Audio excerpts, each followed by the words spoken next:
Thanks for watching Four Color Commentary. I'm Mark Allen, and I'm continuing my Atlas Seaboard retrospective today with the title Weird Suspense. Weird Suspense is primarily, well, only concerns the character called the Tarantula.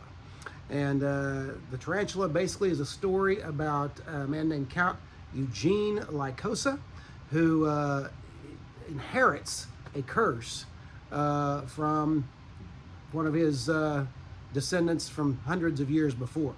And I'll leave that as his origin story for you to discover the finer points. It is an interesting story, and I'll say it like this while it's fresh in my mind. This is a dark what-if Spider-Man story before Marvel ever had the title What If. And so that's what's really kind of cool about it.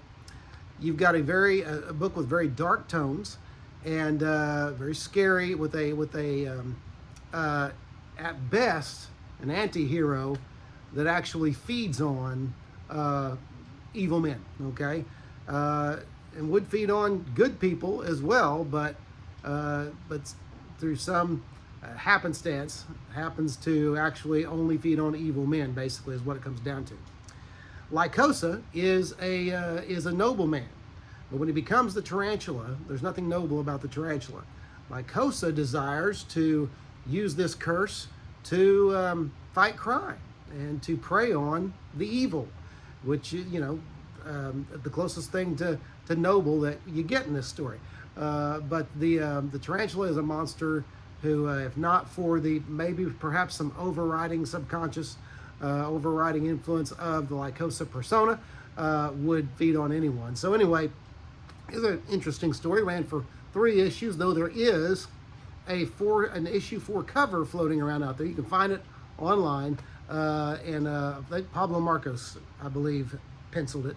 This, however, issue 1 of Weird Suspense is a Dick Giordano cover, and so it's Pat Boyette did the art. Now this is one of those books that actually did not see complete creative changes from issues 1 to 3. You have Michael Fleischer is the creator and writer of the story. Jeff Rovin edited, and Pat Boyette did the art. Here's an opening splash page there. Pat Boyette art. I don't know much about Pat Boyette, and I don't dislike his art, just not a big fan of his art simply because I don't know that much about him. I do know it seems like he did the lion's share of his work for Charlton Comics, but before that he was a filmmaker, I believe. No, I would take that. He did make some films. He was a newscaster. That's what it was. Newscaster and news writer of some sort. But he had a whole different career before he got into comics. So anyway, issue number 1 is it's an interesting enough story and got some creepy elements. Again, here's some bad guys getting caught in the tarantula's web. Like I said before, they're fed on. Like I said, a dark retelling of the Spider-Man story before Marvel ever did it, because Lycosa says, well, I'm this evil spider person at night. I might as well use those powers to fight crime. Okay.